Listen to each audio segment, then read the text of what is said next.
ఇంతవరకు దేవుని వాక్య పిలువలో ప్రభుని ఆరాధిస్తూ వచ్చినాము. తిరిగి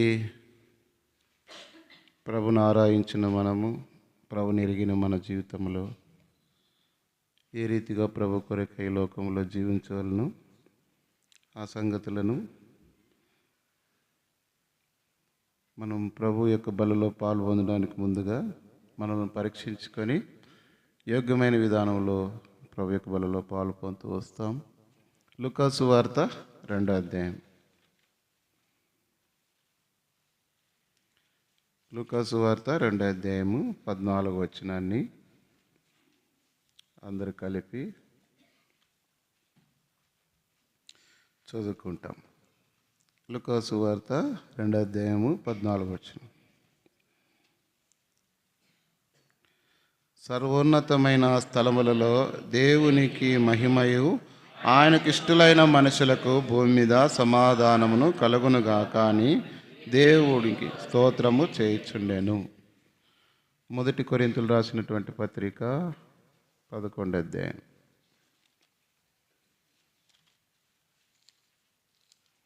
27-28 వచనాలు అందరు కలిపి చదువుకుంటాం. కాబట్టి ఎవడు అయోగ్యముగా ప్రభు యొక్క రొట్టె తినునో లేక ఆయన పాత్రలోని త్రాగునో వాడు ప్రభు యొక్క శరీరము గూర్చియు రక్తమును గూర్చియు అపరాధి అగును. కాబట్టి ప్రతి మనుషుడు తను తాను పరీక్షించుకుని వలను, అలాగూ చేసి ఆ రొట్టెను తిని ఆ పాత్రలోనిది త్రాగవలను. 29 కూడా. ప్రభు శరీరం అని వేచింపక తిని త్రాగువాడు తనకు శిక్షావిధి కలుటకే తిని త్రాగుచున్నాడు.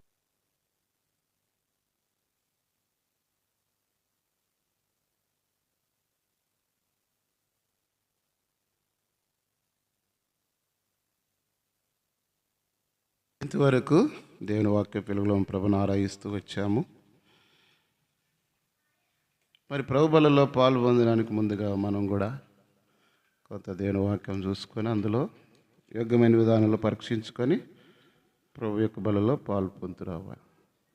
ఎందుకంటే అది ప్రభు శరీరం. నేను పరిశుద్ధులైన ప్రకారము మీరును పరిశుద్ధులై ఉండుడని ప్రభు స్పష్టముగా సెలవిస్తూ వచ్చాడు. ఆ రీతిగా ఎందుకంటే ఈ లోకంలో మనము బలహీనమైన మానవులు గనక అనేకమైన విషయాల్లో తప్పిపోయేవారు.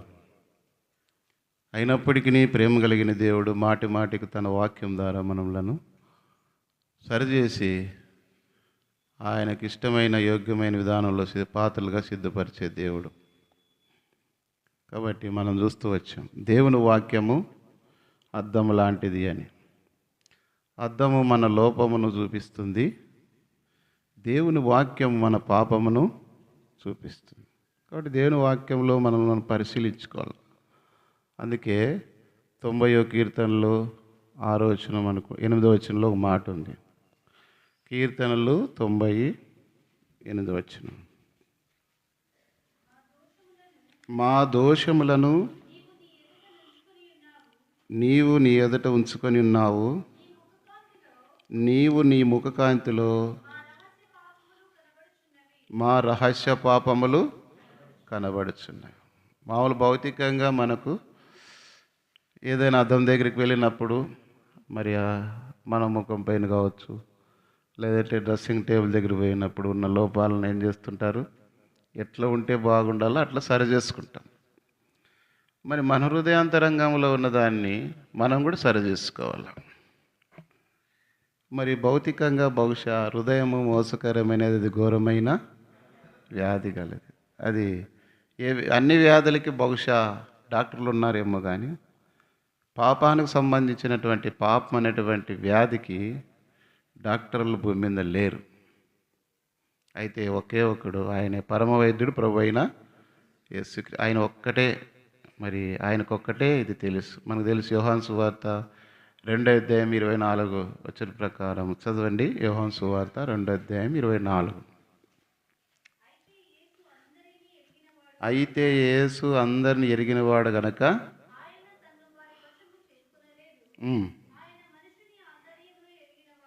ఆయన మనిషిని ఆంతర్యమును ఎరిగినవాడు. మన హృదయాలు ఏముందో ఆయనకు తెలుసు. కాబట్టి ఎందుకంటే వాక్యమైన దేవుడు ఆ వాక్యం ద్వారా మనతో మాట్లాడుతూ వస్తాడు, అద్దం వలె చూపిస్తూ వస్తాడు. అందుకే మనుషులైతే పై రూపమును లక్ష్య పెట్టుదురు కానీ యెహోవా హృదయమును, కాబట్టి దేవుడు మన హృదయాన్ని లక్ష్య పెడుతున్నాడు. మందిరానికి వచ్చాం, మంచిదే, అన్నీ భౌతికంగా అన్నీ శుభ్రం చేసుకొని తర్వాత మంచి వస్త్రాలు చేసుకొని స్నానం చేసి దేవుని ఇంటికి వచ్చాం, ప్రభుని ఆరాధించాం, పాటలు పాడినాం, దేవుని బిడ్డలు కనబడుతున్నాం. అయితే వాటికంటే ప్రాముఖ్యమైనది ఏమంటే దేవుడు మన హృదయం చూసినప్పుడు మనం ఎట్లా ఉన్నాము అనేది ప్రాముఖ్యం. అందుకే అబ్రహాంతో దేవుడు అన్నాడు, ఆదికాండం 17:1 అబ్రహామా, నీవు నా సన్నిధిలో నిందారహితుడవై నడుచుకున్న వాళ్ళను అని. దేవుడు మనం చూస్తూ వచ్చినప్పుడు మనము, దేవుడు సర్వశక్తి కలిగిన దేవుడు, ఆయనకు మరుగైనది ఏది కూడా లేదు. కాబట్టి ఆయన కనుదృష్టికి మరుగైనది ఏది కూడా లేదు. అయితే దేవుని సన్నిధిలో మనం ఉంటున్నప్పుడు నిందారహితంగా నడుచుకున్న వారమై ఉండాలి. కాబట్టి ఇక్కడ మనం చదువుకున్న భాగంలో, ఆరాధనలో చూసుకున్న భాగంలోనే, కాబట్టి దేవుడు మరి ఇచ్చిన తలంపుని బట్టి కొన్ని మాటలు ఇక్కడ మనం చూస్తూ వస్తాం. యేసు ప్రభు పుట్టడానికి ముందుగా చేయబరిచిన మాటలు మనం చూస్తూ వచ్చాం. తర్వాత ఆయన పుట్టిన తర్వాత ఈ సమాచారము ఇక్కడ ఉన్నటువంటి దూతలు వారికి తెలియపరుస్తూ వచ్చారు. ఆ దూత తెలియపరచబడినప్పుడు చెప్పబడిన మాట ఏమంటే 11 దావీదు పట్టణమందు నేడు రక్షకుడు మీ కొరకు పుట్టి ఉన్నాడు, ఈయన ప్రభువైన క్రీస్తు అని చెప్తూ ఆయన ద్వారా ఏమి కలుగుతూ ఉందంటే 14 సర్వోన్నతమైన స్థలములో దేవునికి మహిమయు, ఆయనకి ఇష్టలైన మనుషులకు భూమి మీద సమాధానమును కలుగునుగాక అని దేవుని స్తోత్రము. ఇక్కడ దావీదు పుట్టినమందు రక్షకుడు పుట్టాడు. అయితే అతడు పుట్టినందువలన సర్వోన్నతమైన స్థలములో ఆయనకి ఇష్టలైన మనుషులకు భూమి మీద, ఎవరు ఆయనకి ఇష్టలు అంటే, కుష్ఠరోగి వచ్చాడు యేసుప్రభు దగ్గరికి, కొండ దిగి వస్తున్నప్పుడు యేసుప్రభు ప్రసంగం అయిపోయిన తర్వాత, కొండ మీద ప్రసంగం అయిపోయిన తర్వాత కుష్ఠరోగి వచ్చాడు. వచ్చినప్పుడు చదవండి 8వ అధ్యాయము మత్తయి సువార్త 2-3 అనుకుంటాను, చదవండి.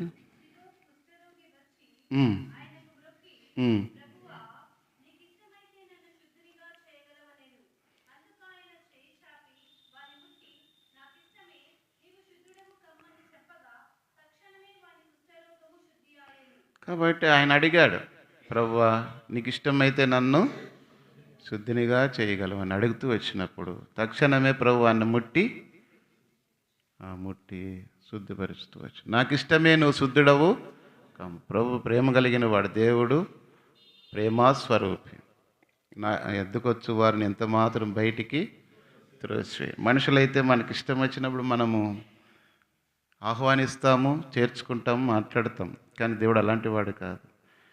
మరి ఆ పాపపు కుష్ఠలో ఉన్నటువంటి వ్యక్తిని నీకు ఇష్టమైతే నన్ను శుద్ధినిగా చేయగలవంటే అతనిలో ఉన్నటువంటి యథార్థతను బట్టి, ఎందుకంటే ఆ దినాలలో కుష్ఠరోగం రాగానే వాళ్ళని ఊరు వెలుపల ఉంచేవాళ్ళు. ఆ కొండ ప్రాంతంలో, దిగు ప్రాంతంలో ఉన్నాడు ఈయన. కొండ మీద యేసుప్రభు ప్రసంగించిన తర్వాత దిగి వస్తున్న సమయంలో మరి ప్రభుని అడుగుతూ వచ్చినప్పుడు బాగు చేస్తూ వచ్చినాం. కాబట్టి మన జీవితాల్లో కూడా దేవుడు మన విషయాలు మనం అడుగుతూ వచ్చినప్పుడు మనం బాగు చేసే దేవుడు. అది ఏదైనా సరే ప్రభు బలలో పాలు పొందడానికి ముందుగా మనం కూడా ప్రభువా నీకు ఇష్టమైతే నన్ను శుద్ధినిగా చేయగలను అడిగినట్లుగా, ఎందుకంటే మన పాపములను మనం ఒప్పుకొని నమ్మదగిన వాడు నీతిమంతుడు కనుక సమస్త దుర్నీతి నుండి మనల్ని కడిగి పవిత్రులుగా మనం అడిగేదే తడవు, అడిగిన వెంటనే ప్రభు క్షమించేవాడు. కాబట్టి ఎంత దయా కనికరం కలిగినటువంటి అలాంటి దేవుడు మరి ఎవరైతే ఆయన అంగీకరిస్తే వారికి ఏం మరి సమాధానం అనుగ్రహించావు. ఆయనకి ఇష్టలైన మనుషులకు భూమి మీద ఈనాడు లోకంలో సమాధానం కొరకు ఎన్నైనా ఉండొచ్చు. లోకంలో ఆస్తులు ఉండొచ్చు, ధనం ఉండొచ్చు, ఉద్యోగాలు ఉండొచ్చు, పేరు ప్రతిష్టలు ఉండొచ్చు, జ్ఞానం ఉండొచ్చు. అయితే ఇవన్నీ కూడా సమాధానం ఇవ్వలేదు. కాబట్టి ఇవన్నిటినీ సమాధానం ఇచ్చేవి కాదు కానీ, అయితే మనుషుని యొక్క హృదయాంతరంగములో దేవుడు హృదయంలో సమాధానం ఇవ్వాలి. ఎందుకంటే ఆయన సమాధానకర్తయగు దేవుడు అని ఆయనకు పేరు. ఈనాడు లోకంలో ఎంతోమంది సమాధానం లేకుండా ఎంతో ఉన్నాయి, కానీ ఎన్నో రకాలు ఎక్కడో తిరుగుతున్నాయి, ఎంతో ఖర్చు పెడుతున్నాడు, ఎంతో ప్రయాసపడుతున్నాడు. మరి ఏదన్నా షికారుకి వెళ్ళినాడు, లేదంటే పిక్నిక్ వెళ్ళాడు అంటే కొంత నెమ్మది కొరకు, తీర్థయాత్రలకు వెళ్ళాడంటే సమాధానం కొరకు, లేదంటే ఏదైనా సినిమా వినోదానికి వెళ్ళాడంటే సమాధానం లేదంటాడు. కొన్నిసార్లు ఎందుకు అయ్యే తాగుతున్నావు అంటే సమాధానం లేదంటున్నాడు. రకరకాల పరిస్థితులు, ఏదో ఒక కారణం చేత మానవుని యొక్క హృదయంలో సమాధానం లేకుండా ఉన్నాడు. అయితే ఎవరికి సమాధానం ఉంటుంది అంటున్నాడంటే, సర్వోన్నతమైన స్థలములలో ఆయనకి ఇష్టలైన మనుషులకు భూమి మీద ఎవరికి సమాధానం ఉంటుంది అంటున్నాడు? ఆయనకు ఇష్టలైన వారికి. అది ఎవరు దేవునికి ఇష్టలుగా నడుచుకుంటారో, దేవునికి ఇష్టమైన కార్యాలు చేస్తూ ఉంటారో, దేవుని మాటకు లోబడి దేవుని వాక్యానుసారంగా నడుచుకుంటుంటారో వారికి సమాధానము. ఏ ఇంటిలోనైతే దేవుని యొక్క మాట ప్రకారం జీవిస్తూ వస్తారో ఆ ఇంటి వారికి సమాధానం. కాబట్టి ఈనాడు సమాధానం లేకపోవడానికి అన్ని పరిస్థితులకు కారణం ఏమంటే, దేవునికి ఇష్టమైన జీవితం కలిగి ఉండాలి.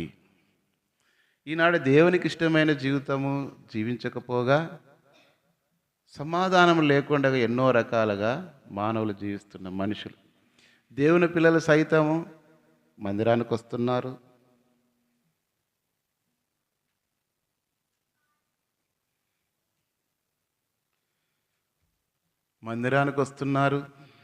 అన్ని విషయాల్లో మరి కనబడుతూ ఉన్నారు. కానీ అయితే హృదయాలు కదిలించినప్పుడు సమాధానం లేని స్థితి. కాబట్టి ఈ యొక్క ఉదయకాల సమయంలో మనకు సమాధానం కలిగి ఉండాలంటే ఆయనకి ఇష్టమైన వారుగా ఉండాలి. ఆయనకి ఇష్టలైన వారికి భూమి మీద సమాధానం. కాబట్టి ఆయనకి ఇష్టలు ఎవరు అంటే, ఇప్పుడు కొన్ని మాటలు, కొన్ని తలంపులు మనం చూసుకొని, సామెతల గ్రంథం 11వ అధ్యాయం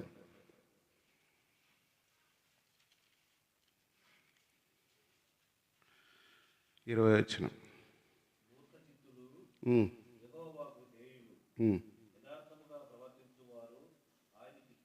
ఎవరి ఇష్టలు అంటే ఆయనకి యథార్థముగా ప్రవర్తించేవారు ఆయనకి ఇష్టలు. కాబట్టి దేవునికి ఇష్టలుగా ఉండాలంటే మనం యథార్థముగా ఉండాలి. అపోస్తలుల కార్యం 13:22లో దావీదుని గురించి చెప్పబడిన మాట మనం వింటాం. చదవండి.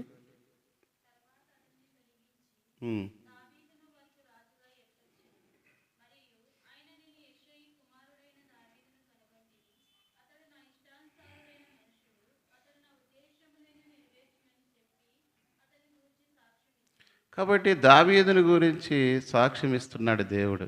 కారణం ఏంటి? మనం చదువుకున్న భాగంలో అతడు నా ఇష్టానుసారుడైన మనుషుడు. అందుకే పాత నిబంధనలో దావీదును కొత్త నిబంధనలు తిరిగి సాక్ష్యం ఇస్తున్నాడు. మరి నీ జీవితంలో కూడా అలాంటి సాక్ష్యం ఎందుకంటే అతడు యథార్థవంతుడు. చదవండి. 1 సమూయేలు గ్రంథం 29:17 వచనం. 1 సమూయేలు గ్రంథం 29:17 చదువుమా. 29లో 11. అవును, కరెక్ట్. కొంచెం ఉండండి. అతడు యథార్థవంతుడు. 6వ వచనం చదువుమా.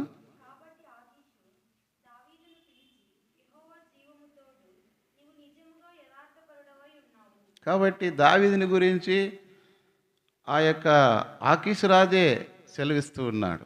ఏమంటున్నాడు దావీదుని గురించి? నువ్వు నిజముగా యథార్థ.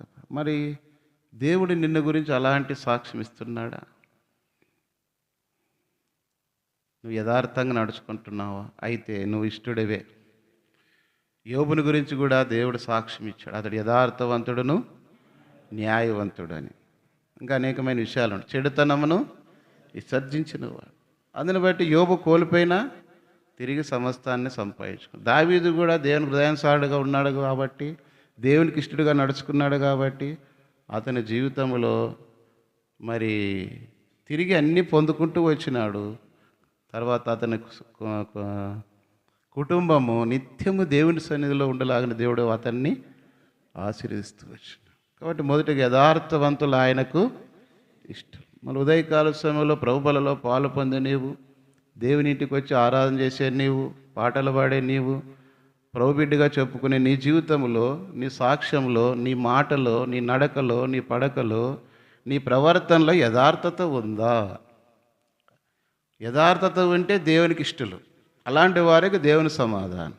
యథార్థంగా ఉన్నది ఉన్న ఒక మాట చెప్తే అయిపోతుంది. కానీ చాలామంది యథార్థంగా మాట చెప్పక 1కి 4 రకరకాల మాటలు పొందించి చెప్పే కొద్దీ ఎక్కువ ఏమైపోతుంది?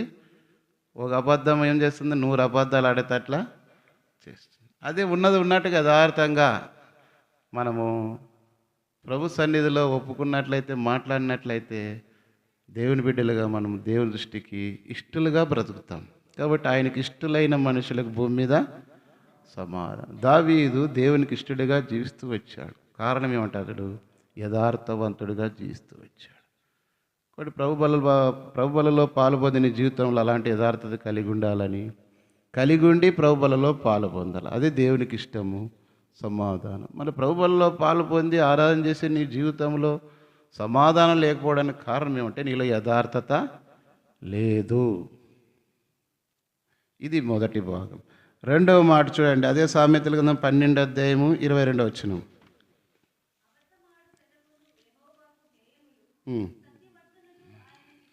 సత్యవర్తనులు ఆయనకి ఇష్టలు. దేవుని పిల్లలు ఏం పలికి ఉండాలా? సత్యం. నీ వాక్యమే సత్యం. నేనే మార్గమును సత్యమును జీవము. సమరశ్రీ అనేది అంతవరకు చెడిపోయిన తన జీవితంలో ప్రభు మాట్లాడిన తర్వాత, అన్ని విషయాలు ఒప్పుకోయిన తర్వాత ఇప్పుడు ఆమె సత్యమే చెప్పింది. అమ్మా నీవు ఎన్నో వచనం చదవండి. యోహాను సువార్త 4:13 చదవండి. ఆ మాట ఎన్నో మాట. నీకు 5 పెనిమిట్లు ఉండ్రి, ఇప్పుడున్నవాడు.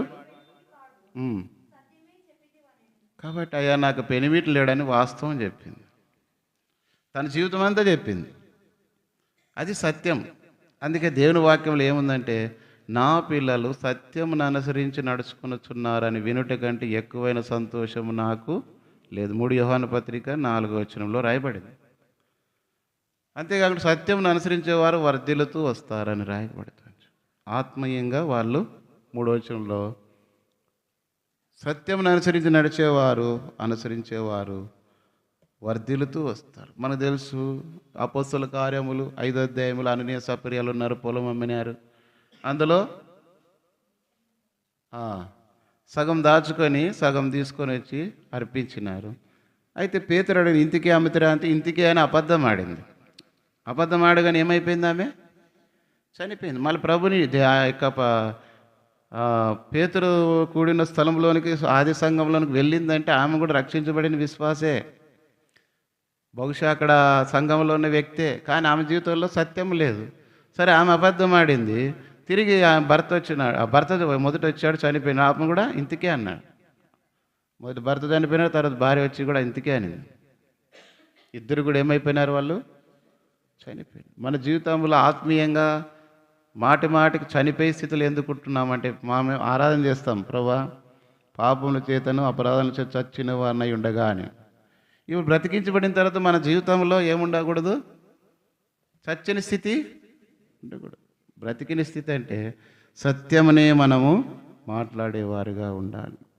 అయితే అననీయ సపర్యాలు ఆ యొక్క దేవుని భాగముల విషయంలో ఆ దినాల్లో నియమం ఏమంటే, వారు కలిగినటువంటి స్థిరాస్తులు అమ్మి అపొస్తలుల పాదాల దగ్గర పెడుతున్నారు. బహుశా వీళ్ళు కొంత దాచుకున్నారు. ఈనాడు దేవుని భాగం దేవునికి ఇచ్చే విషయంలో సత్యమును అనుసరించి, నా పిల్లలు సత్యమును అనుసరించి నడుచుకొనుచున్నారా అని వినుట కంటే ఎక్కువైన సంతోషం నాకు లేదు. మరి సత్యమును అనుసరిస్తున్నప్పుడే మన జీవితంలో నెమ్మది, సమాధానం, మన కుటుంబాలకు క్షేమం. కాబట్టి ఈనాడు చెప్పా కదా, నిన్నటి కాల సమయంలో మొన్న అనుకుంటాను, ఎంతో ఆస్తి ఉన్నది, ఎంతో సంపాదించారు, ఎంతో చదివించారు.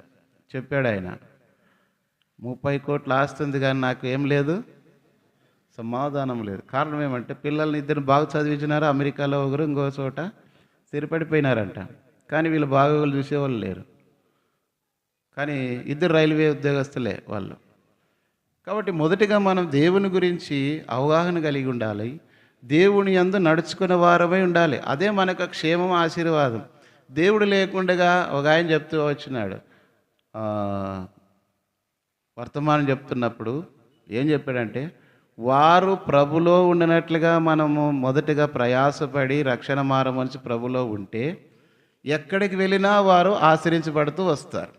తెలుసు మనకి బైబిల్లో కూడా యేసేపు, దానియేలు, యేసేపు, దావీదుని గురించి, అబ్రాహాం, ఎక్కడికి వెళ్ళినా వారు వెళ్ళిన స్థలాల్లో ఆశ్రయించబడుతూ వచ్చిన కారణం ప్రభుని కలిగి ఉన్నారు.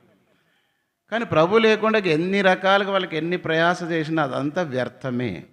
ఒక దినాన అదంతా దుఃఖానికి కారణమవుతుంది. కాబట్టి దేవుని బిడ్డవు, రక్షణ పొందినావు, దేవునింటికి వస్తున్నావు, ప్రభుని ఆరాధిస్తున్నావు, వాక్యం వింటున్నావు, ప్రభువులలో కూడా పాల్గొంటున్నావు, మంచిదే. అయితే సత్యమును అనుసరించి నడుచుకొనుచున్నావా? నువ్వు సత్యం అనుసరించి నడుచుకున్నట్లయితే నీ జీవితంలో సమాధానం కలిగి ఉంటావు. కాబట్టి అలాంటి వారే ఆయనకి ఇష్టలు.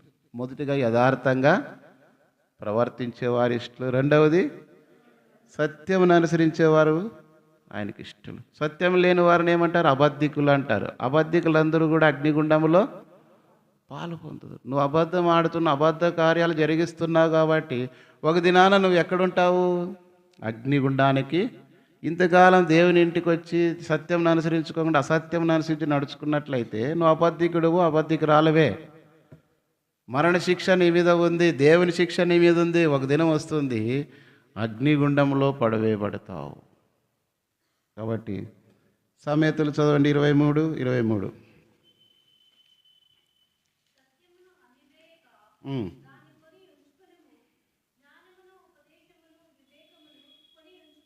కాబట్టి సత్యమును అమ్మివేయక దాని కొని. కాబట్టి అమ్మివేయక అంటే ఏమంటే దేవుని కొరకే సత్యంగా నిలబడుకోకుండా అమ్ముకొనుట, అబద్ధం ఆడుట. అది అమ్ముకొనుట అంటే అబద్ధం ఆడుట. ఇంతకేనా అంటే ఇంతకే అన్నారు. వాస్తవాన్ని సత్యం చెప్పింటే ఏమవుతుందో తెలియదు. అందుకే మనం చూసాం, ఆ స్త్రీ ఉన్న సత్యం చెప్పింది కాబట్టి ఆమెను గురించి సాక్ష్యం ఇస్తూ వచ్చినారు అనేకులు. యేసుప్రభుని అంగీకరి మనం సత్యం అనుసరించినప్పుడు అనేకులు కూడా ప్రభుని అంగీకరిస్తూ వస్తారు. అదే ఆయనకి ఇష్టం. ఇది రెండవది. సత్యవర్తనులు ఆయనకి ఇష్టలు. మూడవది చూడండి, హెబ్రీ పత్రిక 11 6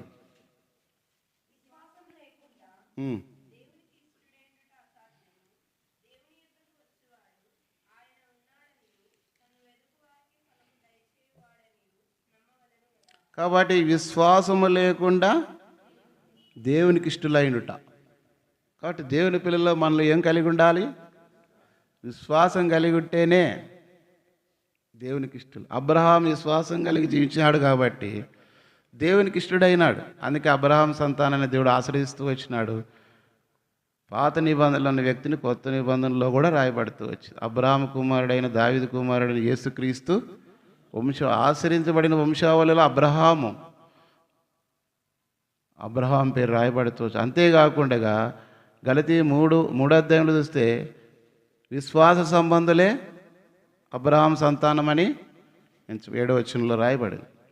కాబట్టి అనేక మంది దేవుని పిల్లలని చెప్పుకునేవారు విశ్వాసులుగా ఉంటున్నారే కానీ విశ్వాసులుగా లేరు. విశ్వాసం లేదు, దేవుని మీద ఆధారపడింది లేదు.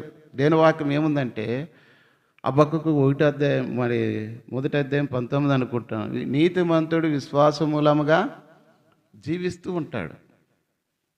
విశ్వాసంలో దేవుని మీద ఆధారపడి జీవిస్తూ ఉంటాడు. కాబట్టి యేసుప్రభు శిష్యుడిలో మనం చూస్తూ వచ్చినప్పుడు తోమా ప్రభుతోనే ఉన్నాడు. సిలువేయబడిన తర్వాత తప్పిపోయాడు. ప్రభు తిరిగి పునరుత్థానుడై తిరిగి లేచిన తర్వాత ప్రత్యక్షమై శిష్యులందరూ కనబడినప్పుడు తోమా లేడు. వారు వచ్చినప్పుడు అన్నారయ్యా, మేము యేసుప్రభుని చూచితమంటే ఆయన అన్నాడు, ఆయన గాయాలలో వేలు పెట్టి చూస్తే కానీ నేను నమ్మనన్నాడు. అందుకే ప్రభు అన్నాడు, చదవండి అధ్యాయము యోహాను సువార్త చదవడం ఎన్నో వచ్చినది గుర్తుంటే 28 29 వచ్చిన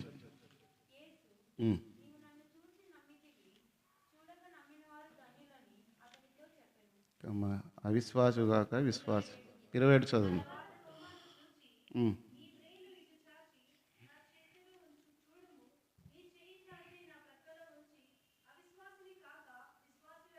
అవిశ్వాసుగాక విశ్వాసమై ఉండాలి.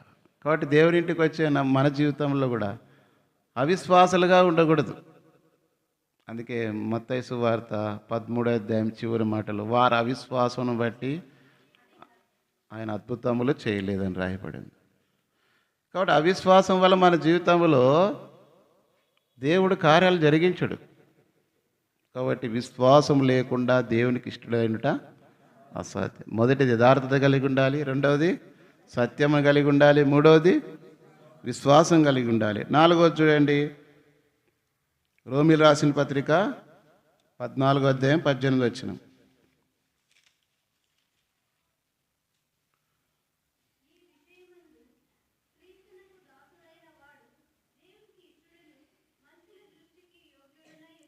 కాబట్టి క్రీస్తునకు దాసుడైన వాడు దేవునికి ఇష్టడు.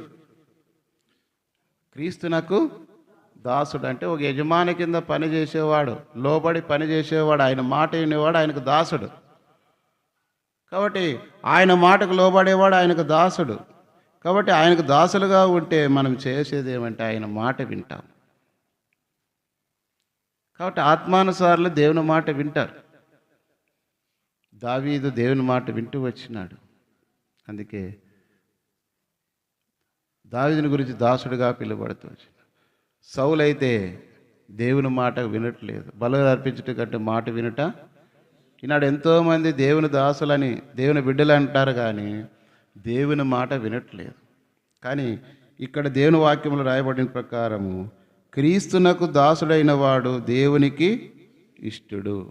నువ్వు దేవునికి దాసునిగా ఉంటున్నావా అంటే సమస్తం రక్షణ మారు మనసు పొందిన తర్వాత అన్ని విషయాలు ఆయనకు లోబడాలి. ఏదైతే దేవునికి ఇష్టం లేదో అది విడిచిపెట్టాలి. ఏదైతే దేవునికి దుఃఖాన్ని కలిగి దాన్ని మానుకోవాలి. అది దాసులకుండే లక్షణం. ఒక యజమానునికి ఎట్లయితే పనివాడు లోబడినప్పుడు అతడు తన పనిలో అతను పెట్టుకుంటాడు. కానీ అతడు దాసుడు చేసే పని నమ్మకమైన దాసుడుగా ఉండాలి.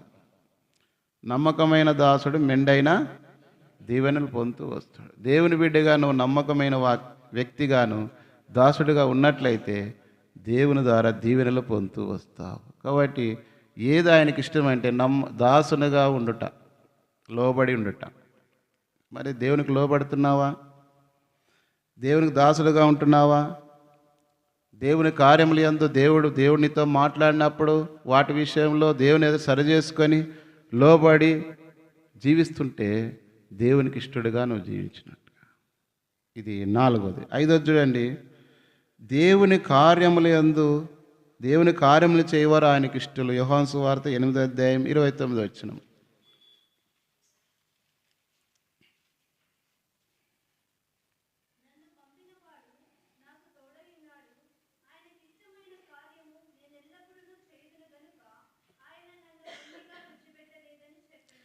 ఆయనకిష్టమైన కార్యం నేను ఎల్లప్పుడూ, ఆయనకిష్టమైన కార్యం మనకిష్టమైనది కాదు.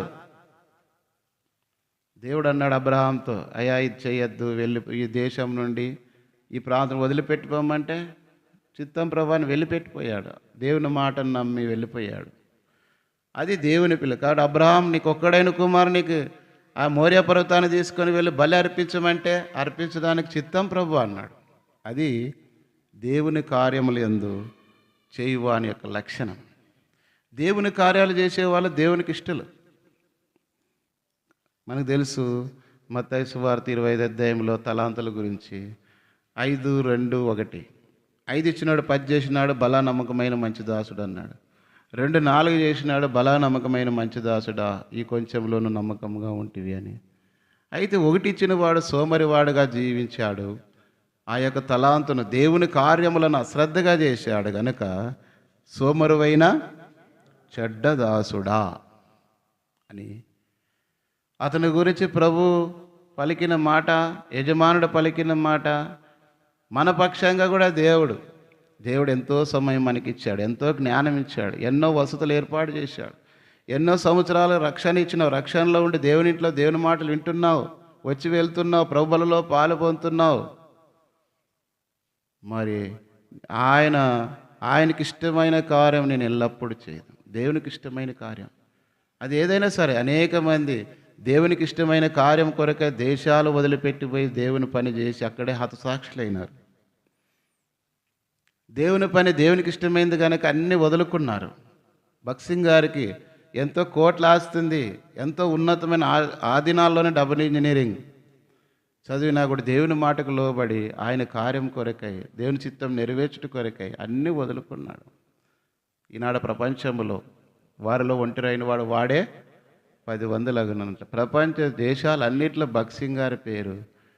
అతడు నా నామం ఎరిగిన వాడు కనుక నేను అతన్ని గణపరచదను. అతను నన్ను ప్రేమించుతున్నాడు కనుక నేను అతన్ని గణపరచదు. దేవుని ప్రేమించినప్పుడు ఆయన నామం ఎరిగిన నీ జీవితంలో ఎంత ప్రేమిస్తున్నాం. అందుకే మరి చూడండి, ఫిలిప్పీ పత్రిక 2:21 మాట రాయబడింది. ఈనాడు ఎలా అయిపోయినారంటే,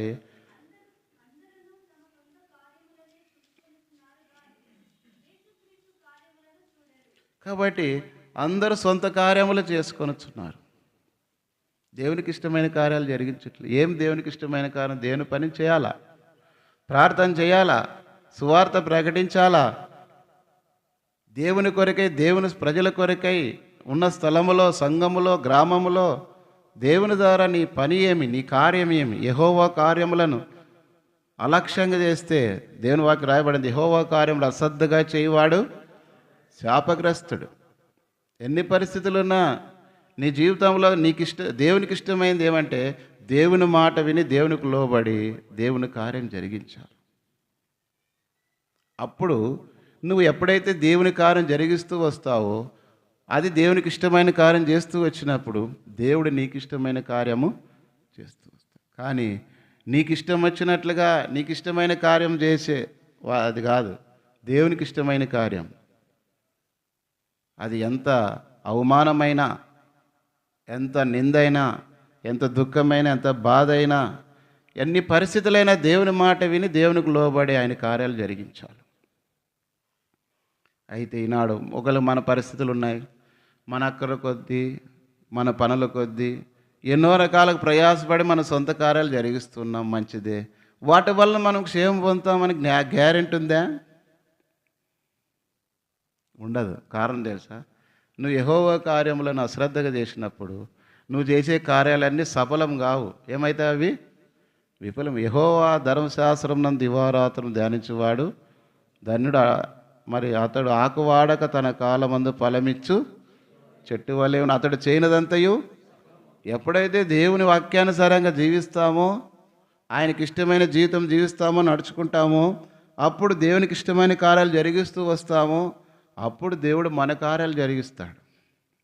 కానీ దేవుని కార్యములను జరిగించకుండా మన కార్యాలు జరిగిస్తే వాళ్ళు ఆశ్రయించబడరు, క్షేమం పొందు. భౌతికంగా బాగున్నట్టు ఉంటుంది, కానీ ఒక దినం వస్తుంది దుఃఖపడతావు.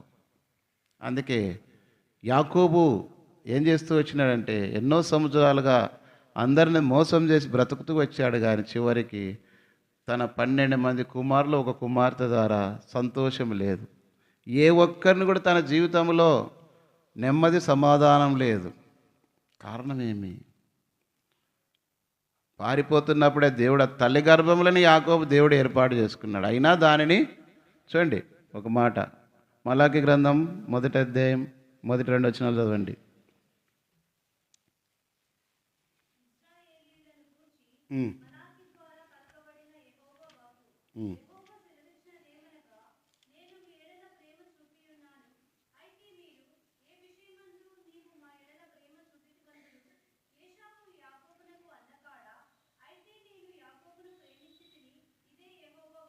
కాబట్టి ఏశావు పెద్దోడైనా అతన్ని ద్వేషించినాను, నేను నిన్ను ప్రేమించినాను తల్లి గర్భంలోనే. నువ్వు మంచోడని కాదు, లేదా అందరికంటే గొప్పవాడని కాదు. అయితే ఆయన యాకోబు ఏం చేసినాడు? దేవుని సంకల్పాన్ని త్రోసివేసుకొని పారిపోయి అరణ్యంలో ఉన్నాడు. అప్పటికీ దేవుడు మాట్లాడుతున్నాడు. ఎన్నో రకాలుగా దాదాపు 20 సంవత్సరాలుగా బానిస బ్రతికి అక్కడ బ్రతికాడు. తిరిగి మళ్ళీ అక్కడ నెమ్మది లేదు, కలహం వచ్చింది, మళ్ళీ తిరిగి అక్కడే లాభాను. కాబట్టి మన జీవితంలో కూడా దేవుని కార్యముల యందు అశ్రద్ధ చేస్తే వాటి ద్వారా మనం క్షేమమైతే పొందము. అందుకే అదే యాకోబు అన్నాడు అవసాన కాలం అందు, నా పితరుల వల్లే నేను జీవించలేకపోయాను, బాధపడ్డాడు. ఏం ప్రయోజనం? పండ్లన్నీ ఊడిపోయినాక మాంసం ముక్కలు దండికి పెడితే ఏం ప్రయోజనము? కొరికేకి రావు, తినేకి రావు. అంతా వయసంతా అయిపోయిన తర్వాత ఉండిన బలమంతా పోయిన తర్వాత సువార్త చేయలేదు, ప్రార్థన చేయలేదు, ప్రభు కోసం పని చేయలేదు, ప్రయాసపడి ఏం ప్రయోజనం? ఎవరి కొరకైతే ప్రయాసపడ్డాము వారందరూ నిన్ను విడిచిపెట్టిపోయినారని కాకపోతే నిన్ను ఎవరు చూస్తారు? ఒక దినం వస్తుంది దేవుడు అందరిని నిన్ను విడిచిపెట్టినట్టుగా దేవుడు చేస్తాడు. అయితే భగత్ సింగ్ గారిని దేవుణ్ణి ప్రేమించాడు, దేవునికి ఇష్టంగా బతికినాడు. వేల మంది ఆయన ప్రేమించారు. అంతేకాదు ఎంతోమంది, దాదాపు 2 డాక్టర్లు, తర్వాత పరిచారకులు ఆయన మరణ వరకు ఆయన పసిపిల్లవాని వల్లే చూస్తూ వచ్చినారు. కాబట్టి అందుకే పేతురు అన్నాడు, ప్రభు సమస్తం విడిచిపెట్టి నేను వెంబడించినాం. చదవండి ఆ మాట, మత్తయి సువార్త 19:27 నుంచి అనుకుంటాను. చదవండి.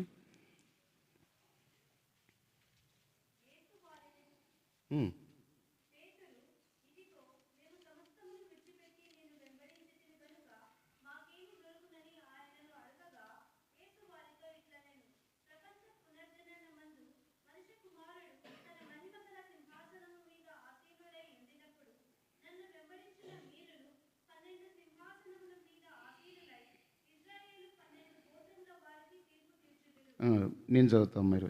నా నామం నిమిత్తం అన్నదమ్ములనైనను, అక్క చెల్లెలనైనను, తండ్రినైనను, తల్లినైనను, పిల్లలనైనను, భూములనైనను, ఇండ్లనైనను విడిచిపెట్టిన ప్రతివాడును 100 రెట్లు పొందును, ఇదిగాక నిత్య జీవమును స్వతంత్రించుకుంటారు. దేవుని కొరకై అవన్నీ ఉండకూడదని కాదు ఇక్కడ ప్రాముఖ్యత. దేవుని కంటే ఎక్కువగా, దేవుని పని కంటే ఎక్కువగా మనం కలిగి ఉండకూడదు. ఒకవేళ కలిగి ఉంటే వాటి ద్వారా నీకు నెమ్మది ఉండదు, వాటి ద్వారా క్షేమం కలగదు. కాబట్టి ఈ మధ్యాహ్న కాలంలో దేవుని కొరకై దేవుని కార్యాలు చేయుట వారు ఆయనకి ఇష్టలు. ఇది 5వది. 6వది చూడండి, దేవుని యందు విశ్వాసం ఉంచి నడుచుకునే భక్తులు ఆయనకి ఇష్టలు. 16వ కీర్తన 3వ వచనం.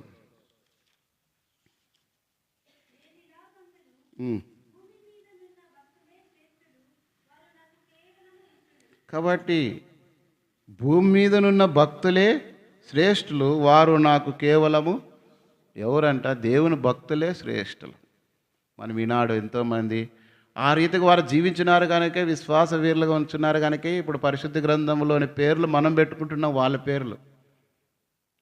అబ్రహాముని, ఇస్సాకుని, యాకోబు పేరు. కాబట్టి అన్నీ మంచి మంచి పేర్లే, బైబిల్లో పేర్లే. కానీ మన బ్రతుకు మాత్రం బాగుండదు, పేరుకు తగిన జీవితము ఉండదు. నువ్వు జీవించుతున్నావన్న పేరు మాత్రం ఉన్నది, కానీ నీవు పేరు మాత్రం మంచి సెలెక్ట్ చేసుకుంటారు. లేదంటే మాకు ఇచ్చినా కూడా మంచి పేరే పెట్టాలి కదా.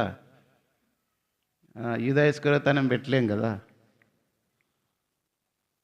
ఏసావని పెట్టలేం కదా, కాబట్టి సౌలు అని పెట్టలేం కదా. కాబట్టి మంచి పేర్లే, కానీ పేరుకు తగిన జీవితం ఉందా? కానీ అలాంటి భక్తులను గురించి దేవుడు సంతోషించాల. వారే నాకు కేవలము భూమి మీద విశ్వాస వీరులు. దేవుని జీవగ్రంథం అందు ఎట్లా బ్రతికినారో ఆ రీతిగా మనం జీవించినట్లయితే అది దేవునికి ఇష్టం. కాబట్టి భూమి మీద భక్తులుగా జీవించేవారు ఆయనకి ఇష్టలు. చదువు ఇంకో మాట, కీర్తనలు 31:19.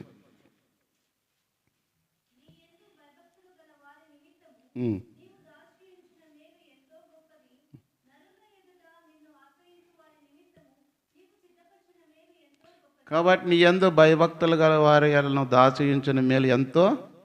ఎవరు భక్తులు అంటే ఆయన యందు భయభక్తులు గలవారు ఆయన భక్తులు. మన 103:11 రాయబడి, భూమికి ఆకాశం ఎంత ఉన్నతంగా ఉన్నదో ఆయన యందు భయభక్తులు గలవారి ఎడల ఆయన కృప అంతా కాబట్టి దేవుని కృప అంత అధికంగా ఉంటుంది. దేవుని భయభక్తులు కలిగి జీవిస్తున్నప్పుడు ఆయన భక్తులుగా నువ్వు జీవిస్తావు. కాబట్టి మనకు తెలుసు, పేదలాజరు ఈ లోకంలో ఉన్నాడు, ధనవంతుడు కూడా ఉన్నాడు, అన్నీ కలిగి ఉన్నాడు, కానీ దేవునిది భయభక్తులు లేదు, దేవునికి భక్తుడిగా లేడు. కానీ పేదవాడు ఉన్నాడు, లాజరు, ఏమీ లేదు, కానీ దేవునికి ఇష్టంగా బతికినాడు. ఒక దినం వచ్చింది, ఆయన పరలోకంలో అబ్రహాం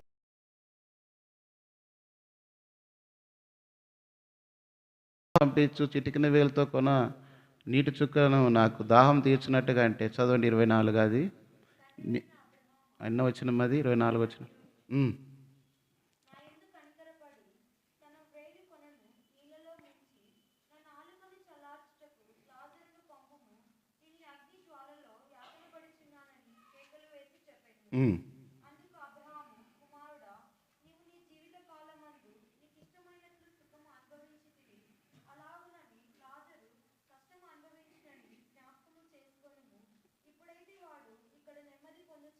కాబట్టి ఇక రెండు తేడా మనకు తెలుసు.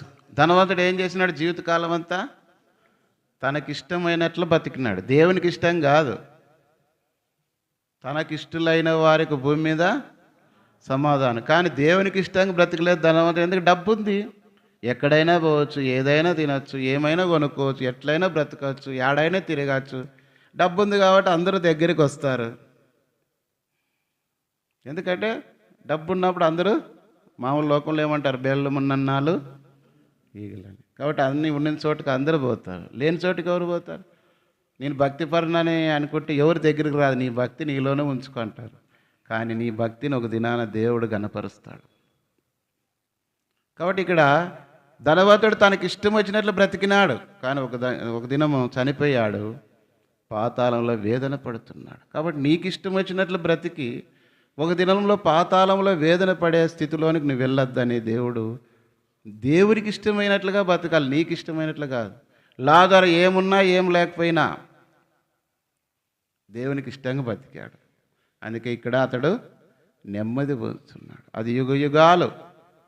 ఏదో కొంచెం వ్యాధి వచ్చింది, జబ్బు వచ్చింది, డాక్టర్లు చూసుకొని ఈడు కాకపోతే అనంతపురం, కర్నూలు, హైదరాబాద్ తిరిగి ఏదో బాగా చేసుకున్నామంటే మళ్ళీ చనిపోతారు.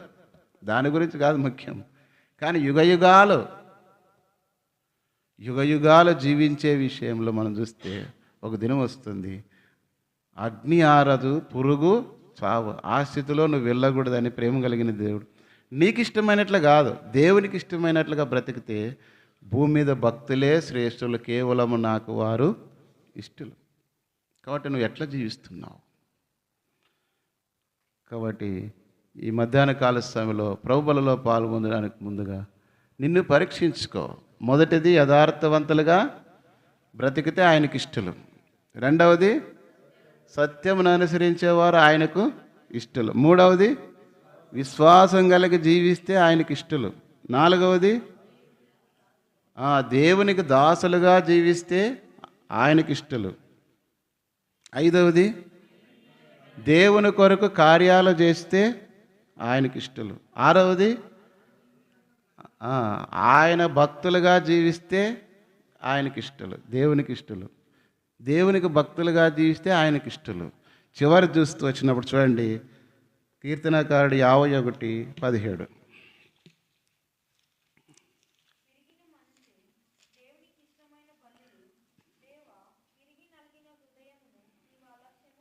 ఏమి ఇష్టం అంటే ఆయనకి? విరిగిన మనస్సే. కాబట్టి విరిగిన మనసు కావాలి. కొన్నిసార్లు ఏమొక్క అటుకు రావా అంటే, లేదమ్మా పలానా రోజా, లేదన్నా పలానా రోజు ఆ మాట అన్నాడు కాబట్టి నా మనసు ఏమైపోయింది, ఇరిగిపోయింది అంటారు. మనకు కనపడదు అది. అందుకే హృదయం అద్దం లాంటిది, పగిలితే మళ్ళా అతకలేము. కాబట్టి ఇక్కడ చూస్తే దేవునికి కావాల్సింది ఏమంట? మనుషులైతే నా మనసు ఇరిగిపోయింది కాబట్టి నేను రానంట. కానీ దేవునికి కావాల్సింది ఏమంట? విరిగి నలిగిన హృదయం, మనస్సు. ఎందుకంటే ఆయన ఇరిగి నలిగిన హృదయాన్ని అలక్ష్యము కాబట్టి తెలుసు మనకు. ఆ పాపాత్మురాలైన స్త్రీ తన జీవితంలో ఉన్న పరిస్థితిని అంతటినీ జ్ఞాపం చేసుకొని యేసుప్రభు యొక్క పాదాల మీద తన కన్నీటితో తుడుస్తుంది. అది విరిగి నలిగినటువంటి మనసు.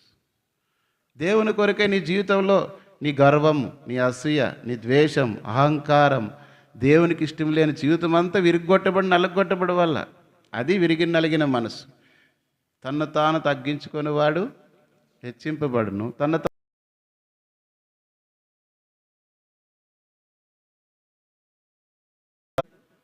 తగ్గించబడతా. సౌలు తను తాను హెచ్చించుకున్నాడు. నేను రాజును కదా, దావీదంతా పిల్లవాడు బచ్చగాడు అనుకున్నాడేమో. కానీ రాను రాను 2 సమూయేలు గ్రంథం 3వ అధ్యాయంలో చూస్తే దావీదు కుటుంబానికి సౌలు కుటుంబానికి యుద్ధములు జరిగి అంతకంతకు సౌలు కుటుంబం క్షీణించింది, దావీదు కుటుంబము వర్ధిల్లింది. కాబట్టి విరిగి నలిగిన మనస్సు, దావీదు విరిగి నలిగిన మనసు కలిగిన వాడు కనుక, దేవుని హృదయానుసారుడు కనుక, దేవుడు తనతో మాట్లాడిన వెంటనే దానికి లోబడే మనస్సు. చదవండి రోమిలి రాసిన పత్రిక 8వ అధ్యాయము 6వ వచనం.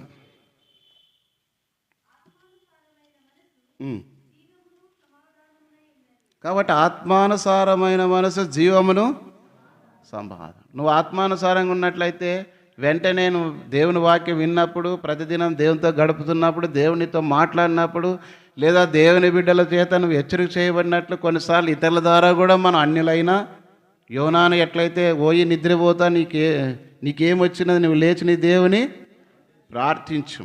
అన్యరాజు దావీదుని గురించి అతడు యథార్థవంతుడు అన్నాడు. ఇతరులు నీ గురించి సాక్షిస్తూ వస్తారు. కాబట్టి నీ జీవితంలో విరిగి నలిగి హృదయం కలిగి ఉన్నప్పుడు దేవుడు నీ హృదయాన్ని లక్ష్య పెడతాడు. ఒక దినము నీ విరిగి నలిగిన హృదయాన్ని బట్టి దేవుడు నిన్ను జ్ఞాపకం చేసుకుంటాడు. కాబట్టి విరిగి నలిగిన హృదయం గలవారు ఆయనకి ఇష్టలు. మళ్ళీ విరిగి నలిగిన హృదయం ఉందా? నీ ఇష్టమంతా ఇరుగొట్టుకుంటున్నావా? దేవునికి ఇష్టము. సాంబ్రాణి పగలు కొడితే నిప్పుల మీద వేసినప్పుడు అది ఇంపైన సువాసన వస్తుంది. బంగారు ఉంది బాగా ఎంత మరి ఆ యొక్క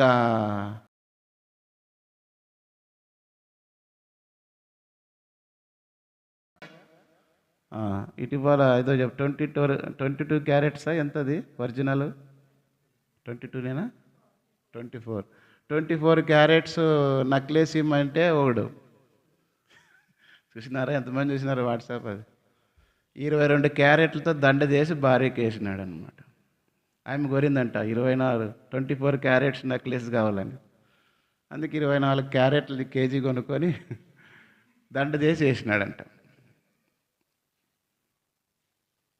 కాబట్టి నువ్వు 24 క్యారెట్లు ఒరిజినాలిటీ, స్వచ్ఛమైనటువంటి విశ్వాస జీవితం, పవిత్రమైన జీవితం, యథార్థమైన జీవితం, సత్యమైన జీవితం నీలో కనబడాలి. అది దేవునికి ఇష్టమైంది. అంతేగాని దేవుని వాక్యానికి ఇష్టం వచ్చినట్లుగా మలుచుకోవడం కాదు. వాడు మలుచుకున్నాడు 24 క్యారెట్స్ అంటే ఎట్లా అనుకున్నాడు. లేదంటే ఎంత తలకాయ తినిందో తెలియదు. లాస్ట్కి యాసరికి వచ్చి ఆ పని చేసి ఉంటాడు. ఇంకా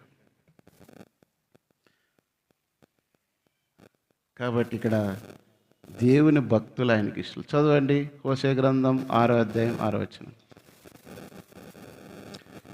హోషే గ్రంథం, నేను బలిని కోరను కానీ కనికరమునే కోరుచున్నాను.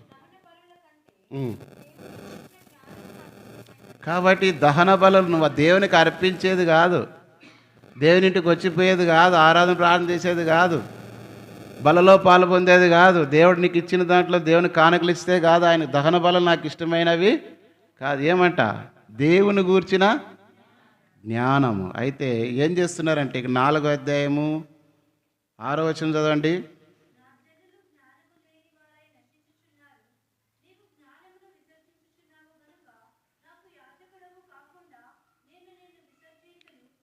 కాబట్టి ఇక్కడ దేవుని ప్రజలు దేవుని జ్ఞానం విసర్జిస్తున్నారు, మాకు వద్దు అని.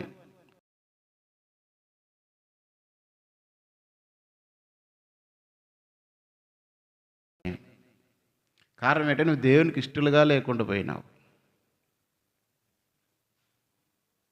కాబట్టి మధ్యాహ్న కాల ప్రభు బలలో పాలు పొందడానికి ముందుగా విరిగి నలిగిన మనస్సు దేవునికి ఇష్టం. కాబట్టి సామెతలు వాస్తవాన్ని చెప్తాను నేను. సామెతలు 11వ అధ్యాయం 1వ వచనం చదివితే 1,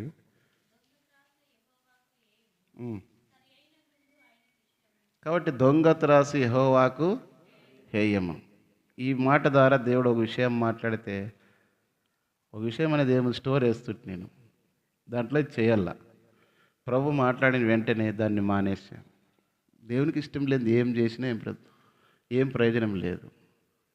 ఇంకా ఒక మాట ఉంది అక్కడే 22 సామెతల గ్రంథము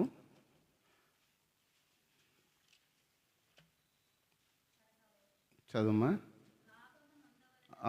22:16 చదువుమా. లాభం నొందవలనని దరిద్రులకు అన్యాయం చేయవానికి ధనవంతులకు ఇచ్చువానికి నష్టమే. కాబట్టి ఇది 2000లో జరిగిన సంఘటన, 2024 సంవత్సరాల క్రితం. కాబట్టి ఇదేమంటే దాంట్లో ఏం చేయాలంటే అంతా ఎవరికి వెళ్ళాలి? ధనవంతులకి వెళ్ళి, ఉన్న వాళ్ళకి, నాయకులకి, ఆఫీసర్లకి వెళ్ళాలి, కానీ పేదవాళ్ళకి నష్టం చేయాలి. దొంగదాసు యెహోవాకి ఏమన్నాడు? ఇక్కడ ధనవంతులకి ఇచ్చిన వానికి ఏం కలుగుతుందంట? మళ్ళీ దేవుని పిల్లలుగా మనం యథార్థంగా సత్యంగా మనం దేవుని వాక్యం బోధించాలన్నప్పుడు, చెప్పాలన్నప్పుడు, దేవుని బిడ్డలుగా మన సాక్ష్యం కాపాడుకోవాలంటే మనం ఏం చేయాలా? వదిలేయాలా పెట్టుకోవాలా? మళ్ళీ వదిలేసానా లేదా? వదిలేయకుండా నేను చెప్పలేదు కదా. ఇట్లా ఎండికి ఎన్నో విషయాలు ఉన్నాయి. ఎన్నో విషయాలు నాకు అవకాశాలు. ఉదాహరణకు ఒక జాబ్ విషయం వచ్చింది. కేసీ నరసింహ జిల్లా పరిషత్ చైర్మన్గా పోయినాడు. పోతే ఆయన అన్నాడు, ఆయన జాబ్ సెలెక్ట్ చేసి ఆయన ఆఫీసర్తో మాట్లాడినాడు. ఆయన చంద్రనన్ను తోలుకొని పోతే ఆయన ఇప్పటికి బ్రతుకున్నాడు. కాల్చుంటే పోయి అడగండి. కేసీ నారాయణ చనిపోయినాడు కాబట్టి. అంటే అబద్ధం చెప్పుడు కాదు. ఆయన అన్నాడు, సారు పలానా సర్టిఫికేట్ తీసుకొని వస్తే నేను ఆయన చేస్తాను అన్నాడు. ఆయన సార్ అన్నాడు, రే గ్లెన్ దగ్గర పోయి, గ్లెన్ అనే దొంగ సర్టిఫికేట్లు ఇస్తాడు కదా, అటుకు పోరు, ఒక 10,000 ఖర్చు పెట్టుకో, సర్టిఫికేట్ ఇస్తాడు, అది తీసుకొచ్చి ఇలా అన్నాడు. సరే అని బయటకు వచ్చినాం. కానీ ఆయనతో నేను చెప్పన్నా, దేవుని నమ్ముకున్నాను, అట్లాంటివి చేయనని వదిలిపెట్టి వద్దులే అని వచ్చిన. ఏమో ఎంత అవకాశం పోగొట్టుకుంటున్నావు, ఇట్లా అన్నాడు అని ఒకటి చెప్పింది. దేవుని కంటే మనకి ఎక్కువైంది లేదు. మనం యథార్థవంతులుగా సత్యం అనుసరించే వారుగా ఉండాలి. తర్వాత దేవునికి ఇష్టంగా బ్రతకాలంటే కొన్ని కోల్పోవాలా. ఈ లోకంలో కొన్ని ఘనతలు, అవకాశాలు, వెలుగు, అన్ని రకాల మర్యాదలు, గౌరవాలు, సంపదలు అన్నీ తెచ్చుకోవచ్చు అక్రమ అన్యాయం చేసి. కానీ వాటి వలన సాక్ష్యం పోతే, నువ్వు సాక్ష్యం పోయిందంటే మళ్ళీ కట్టుకోవాలంటే చాలా కష్టం. ఇంకా ఉన్న స్థలంలో నువ్వు ఏం చేయలేవు ఒకసారి సాక్ష్యం పోగొట్టుకుంటే. గుర్తుపెట్టుకోవాలి. దాని కొరకై, అన్నిటి కొరకై చాలాసార్లు నేను బాధపడినప్పుడు ప్రభు నాతో మాట్లాడుతూ 12 ఎబ్రీ పత్రికలో రాయబడింది, ఆయన ఎదుట ఉంచబడిన ఆనందము కొరకై అవమానం నిర్లక్ష్యం పెట్టి సిలువను సహించి, ఆయన కొరకు మనం ఆనందం వదిలిపెట్టుకోవాలా. సిలువను సహించాలి. సిలువ అంటే మామూలు కాదు. హింసలు, అవమానాలు, నిందలు. యేసుప్రభు సిలువకు అప్పగించబడినప్పుడు ఎట్లయితే అన్నీ పొందాడో అవన్నీ పొందాలా. అప్పుడే ఆయన అన్నాడు, మత్తయి సువార్త 5వ అధ్యాయం శిష్యులకు చెప్పిన 11, నా నామము నిమిత్తం మీరు అనేకుల చేత హింసించబడతారు, ఇంకా దూషించబడతారు, అబద్ధముగా చెడ్డ మాటలెల్లా పలుకున్నప్పుడు మీరు 2001లో నాకు ఆ వాగ్దానం. ఎన్నంటే ఇంక అనుకోకూడదులే, ఇయర్ కరెక్ట్గా గుర్తు రావట్లేదు. కాబట్టి అన్నీ వచ్చినాయి, అన్నీ విన్నా. కానీ ఏమి నన్ను ఇట్లా అన్నావు అని చేయలేదు. లేదా వాళ్ళు ఇట్లా చేసినారు కాబట్టి మనం ఇట్లా చేయాలని ఏ రోజు ప్రభుకు అప్పగించాలి. తండ్రి వీరేమి చేస్తున్నారు, వీరు ఎరగరు కనుక వీరిని ప్రభుకు అప్పగించినాం. అంతే. ఇక్కడ కాదు మనకి ఈ లోక సంబంధం కాదు విజయం కావాల్సింది, పరలోక సంబంధమైన జీవితం.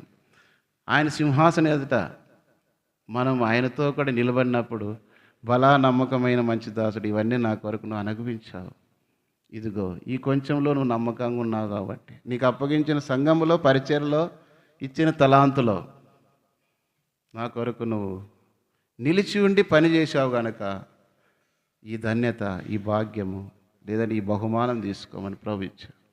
దాని కొరకు మన క్రీస్తు కూడా లేపడిన బట్టే పైనుండి వెతకాల. ఈ లోక సంబంధంగా అది కావాలి, ఇది కావాలా, ఎంతవరకు అయితే ఉన్నంతవరకే చాలు. లేని దాన్ని అక్రమంగా, అన్యాయంగా, దేవునికి విరోధమైంది, సాక్ష్యం పోగొట్టుకునేది, దేవుని నామానికి దూషణ కలిగించేది మనం చేయకూడదు. అందరూ అడుగుతారు, ఎక్కడున్నా, ఆడబోతున్నా, కనపడవు, ఏం చేయవంటే, అందరితో తిరిగి మాట్లాడితే ఏమొస్తుంది? అంతా లేనిపోనివన్నీ వస్తాయి. దేవుని పిల్లలుగా ప్రత్యేకంగా ఉండాలి. ఎందుకంటే మాటలు మారిపోతాయి, పరిస్థితులు మారుతాయి. ఆ? మళ్ళీ కాలు ఉండక ఒక ఇంటి తెగిపోతే నోరు ఉండక మాటలు వస్తాయంట. మనుషుల బుద్ధి అంత. మనుషుల బుద్ధే కుక్క బుద్ధి. ఇట్లు వేళ్ళు మురిగేదే, అట్లు వేళ్ళని మురిగేదే. అది కుక్క బుద్ధి. మనం దేని పిల్లలకి అట్లా ఉండకూడదు. మనము నడక. కాబట్టి తిమోతి పత్రికలో మనం 1 తిమోతి 4:11 నుంచి రాయబడినప్పుడు 12-13 అనుకుంటాను అక్కడ, విశ్వాసంలోను నీ ప్రవర్తనలోను ప్రేమలోను, అక్కడ ఏముంది? విశ్వాసంలోను పవిత్రతలోను విశ్వాసులుగా. ఎప్పుడైతే ఆ మాదిరికరమైన జీవితం వింటామో మన బోధ, మన దేవుడు మన పని చేస్తాడు, మన పరిచర్య, మన సాక్షిని బట్టి ఇతరులు దేవుని యొద్దకు నడిపించబడతారు. అది లేకపోతే వేస్ట్. వచ్చినా వేస్టే. అంటే ఎట్లా అని రాకూడదా అని అర్థం అండి.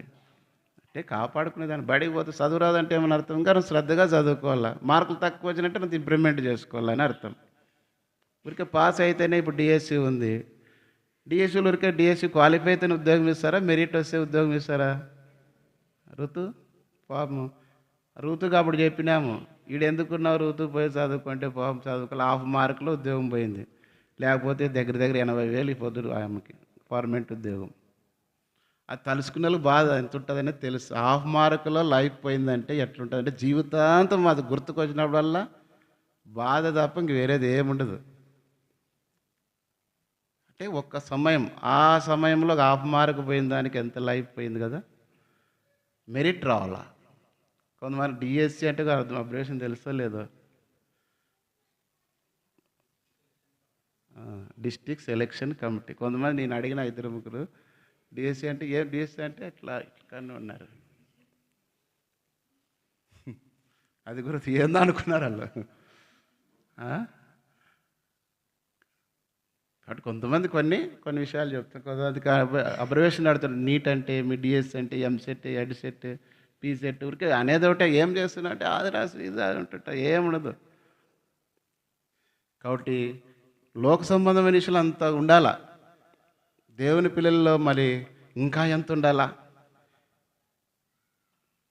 కాబట్టి విశ్వాసులుగా దేవునికి ఇష్టలుగా మనం బ్రతికే నేర్చు. ఒకవేళ దేవునికి ఇష్టం లేకపోతే ఆనాడు దేవుని ప్రజలు ఇశ్రాయేలు ఏమైపోయినారు చూడండి. 1 కొరింథీ 10:3 నుంచి చదవండి. 3, 4, 5 వచనాలు.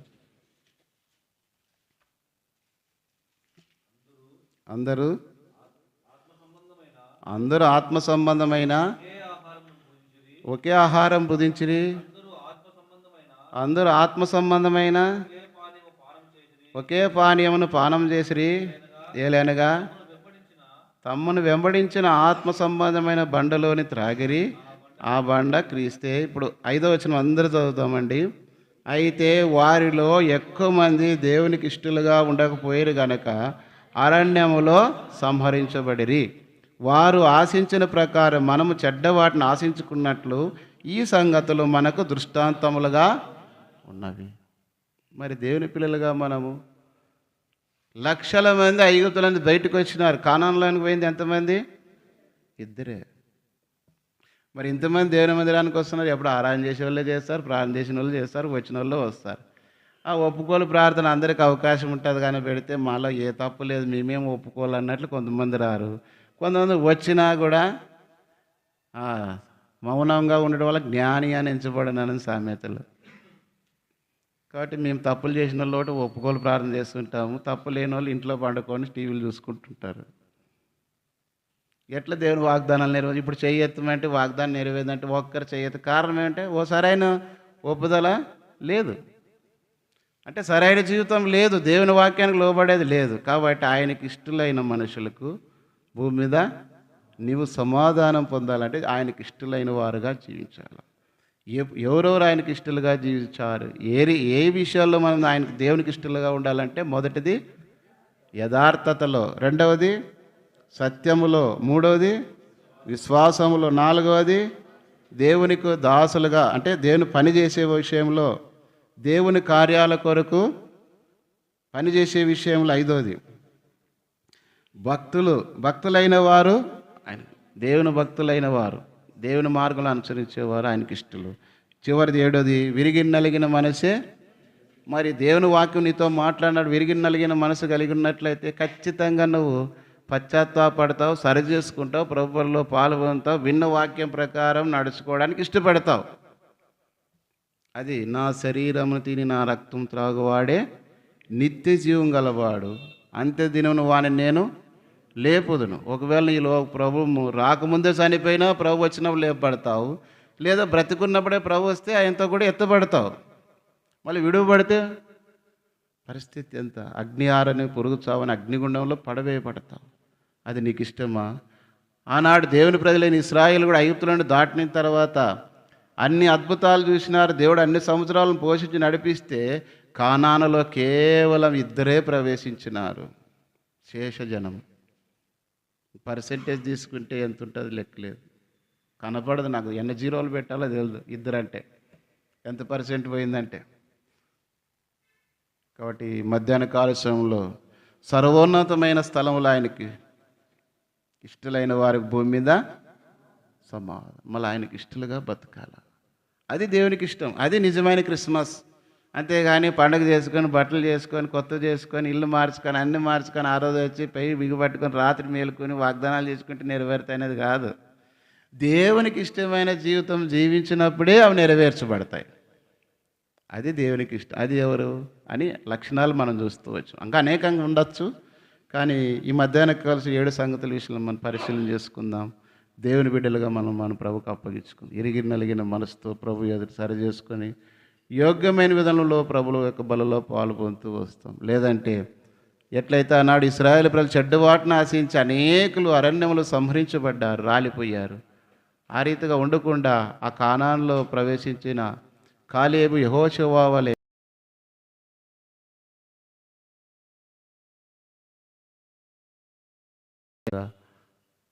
కృప చూపినట్లుగా మనము ఒప్పుదల పొందిన వారము యోగ్యమైన విధంగా ప్రభు యొక్క బలలో పాలు పొందుతూ వస్తాం. మోకాళ్ళ మీదకి రండి. అందరూ మనల్ని పరీక్షించుకుందాం. ప్రభు యొక్క బలలో పాలు పొందుతూ వస్తాం. ఎవరు లేచి వెళ్ళొద్దు, అటు ఇటు చూడొద్దు. సరైన తీర్మానం. ప్రభు సంవత్సరములు జరుగుతుండగా నీ కార్యం మనలో నూతనపరచు. ఎన్నో సంవత్సరాలైంది ప్రభుని ఎరిగి దేవునింటికి వచ్చి, అయినప్పటికీ ఒక నూతనమైన కార్యం నీ జీవితంలో లేకపోవడానికి కారణం సర్వోన్నతమైన స్థలములో భూమి మీద ఆయనకి ఇష్టలైన మనుషులకు భూమి మీద సమాధానం. కాబట్టి ఆయనకి ఇష్టములుగా జీవించినప్పుడే నీ జీవితంలో నెమ్మది, సమాధానం, క్షేమం పొందుతూ వస్తావు. యథార్థత లేకుండా, సత్యమును అనుసరించుకోకుండా, విశ్వాసం లేకుండా, దేవునికి దాసుడుగా కాకుండా, దేవుని కార్యాలందు ఆసక్తి లేకుండా, దేవునికి ఇష్టమైన భక్తిని వలె భక్తురాలు వలె జీవించుకోకుండా, విరిగి నలిగిన మనసు లేకుండా హృదయాన్ని కఠినపరుచుకొని ప్రభు బలిలో పాల్పొందితే నీకు నష్టం ఉంది, క్షేమం లేదు, సమాధానం లేదు. అయితే దేవుని వాక్య వెలుగులో యథార్థంగా ప్రవర్తించినట్లు తీర్మానం చేసుకో. సత్యం అనుసరించి నడుచుకున్నట్లు తీర్మానం చేసుకో. విశ్వాసం కలిగి నడుచుకునే విషయాల్లో తీర్మానం చేసుకో. దేవునికి దాసుడుగా, దాసురాలుగా, దేవుని కొరకై జీవించినట్లుగా, దేవునికి ఇష్టమైన పని జరిగించినట్లుగా, దేవుని కార్యములను శ్రద్ధ కలిగి జీవించే వ్యక్తిగా, దేవునికి ఇష్టమైన భక్తుల వలె నీవు కూడా జీవించినట్లుగా, విరిగి నలిగిన హృదయం కలిగి దేవునికి ఇష్టమైన జీవితం జీవించినట్లుగా నిన్ను తీర్మానం చేసుకో. తీర్మానం చేసుకొని ఒక నూతనమైన సంవత్సరం కొరకే సిద్ధపడు. అంతేకాకుండా అన్నిటికంటే ముఖ్యంగా హృదయ శుద్ధి గల వారు ధన్యులు, వారు దేవుని చూచెదరనుంది. నీ హృదయాన్ని శుద్ధి చేసుకో. దేవుని వాక్యం ద్వారా దేవుని చూస్తావు. అద్దము నీలో ఉన్న లోపాన్ని చూపిస్తుంది. అయితే దేవుని వాక్యము నీ హృదయంలో ఉన్న పాపాన్ని, అవిధేయతను, దేవునికి ఇష్టం లేనిది తీసివేయబడినట్లుగా చూపిస్తుంది. పరిశీలించుకో. సిద్ధపడి ప్రభు యొక్క బలలో పాల్గొందు.